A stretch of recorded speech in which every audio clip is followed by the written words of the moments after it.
to check out. Nice. Now I'll put a link in the description Most to have definitely. you check all that. Thank because you. I think because we talked about why we want to include HBCU sports on the show, and how you got involved with writing about HBCU sports, because not many people, hell, hardly anybody tells the stories.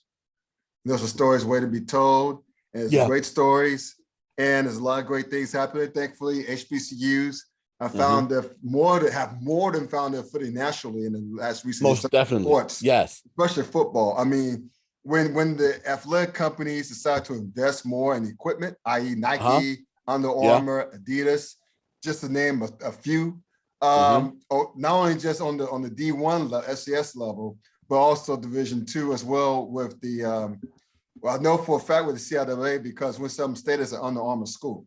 Yes. So, I mean, it's good to see that. It's good to see that investment. It's good to see ESPN capitalizing on that. Yeah. Again, what I tell folks, we both tell folks in the past, branding. You got branding, brands. Yes. Advertise the shit out of them. And so that's what, thankfully, ESPN's and part and parcel with the SWAC in that regard. And it's good and the to MEAC see as that. well. They're going to start MEAC airing too, more yes. MEAC games on television soon. Yes. Next Friday, we have Morgan State at Howard. Hopefully, I may be able to peek my head in the building over at Green Stadium for that game live and in person. It'll be my first game in person if I'm capable of going over there. If I don't head over to Bowie State's homecoming this weekend. Gotcha. But yeah, in terms of it's a combination of the network wanting to broadcast games, because the network, I've said it before, and I'll say it again. ESPN has been wanting to showcase HBCU athletics on their networks for years. It's been more so, and I'm guessing this, because if they're willing, someone has to be hesitant. And of course, my guess is that it's leadership within the respective conferences, and now they're starting to come around and wanted to have more of their games broadcasted, they have more games broadcasted on the respective networks, and now they're getting that much more exposure. Plus, people are starting to want to see them more on regular television, well, on regular cable, I should say. Right. So now, of course, you have the games on Thursday nights, yeah, and you had a game on Sunday night, on Sunday afternoon, actually. Like I said, this past Sunday with Southern and Mississippi Valley State. Unfortunately, of course, it's going up against the NFL, but it is what it is. But before we move on, I got to say this real quick. It's not that there is a limited amount of voices out there spreading the word about HBCU athletics. I have to big up those that have come before me and my contemporaries out there who are covering HBCU sports at a high level. So of course, first and foremost, the one everyone knows, HBCU Game Day. Shout out to Stephen Gaither, Wally Pitts, and the work that they've been doing and the push that they've been doing in the past, 6-7 years of coverage. And they've been doing dynamic work. Shout out to them. Also, shouts out to HBCUsports.com, Ken Rashad and his guys over there. Shouts out to them. BlackCollegeExperience.com is another great website that does great HBCU coverage. Shout out to them. And then, of course, the OGs, Luke Williams over there at Oneiden.com. And then, of course, oh my God, Mark Gray, who's done wonderful work with Black Sports radio network. They have a I think it's BSRN, and they also broadcast games on Sirius Radio. I'm about to call it XM Radio, but it's Sirius Radio.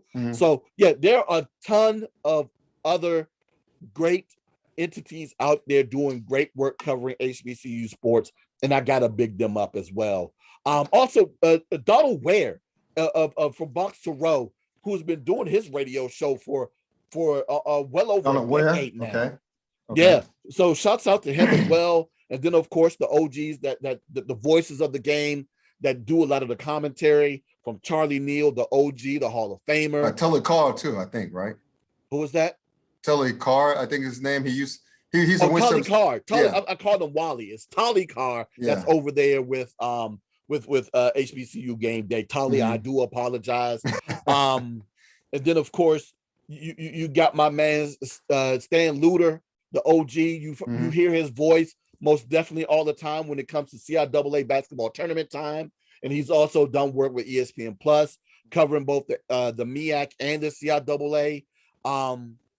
And of course Jay Howard, Jay Walker, call him Jay Howard. He's of course the Howard alum that played Right. quarterback. Yeah. Jay Walker, yeah. and Tiffany Green over there at ESPN, who do phenomenal work when they cover the games Tiffany as well. Green, yeah. Yes, also Florida A&M alum.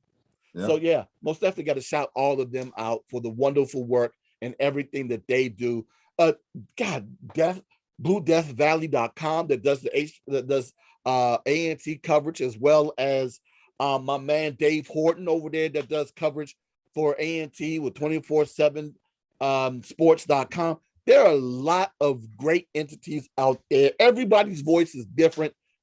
Whenever you get an opportunity, check out as much as you can, as well as mine, and go ahead and get you a great variety of voices on how we cover this great sport, that what is this great entity that we like to cover, that we call HBCU athletics. And well said, brother. I appreciate you saying that. I'm looking down because I think you mentioned earlier, but speaking of TV and HBCUs, Pine Bluff, Prairie View A&M, tomorrow night, ESPNU at 7:30. So yes, sir. Check that out there. And the ESPN and then Aspire TV, their broadcast, matter of fact, Stan Luter does work with Aspire. Okay. Their broadcast of Division II HBCU football starts in about a week or two. If it doesn't start this weekend, it's starting real soon. So check out their scheduling to check and see exactly when their broadcast start for the CIAA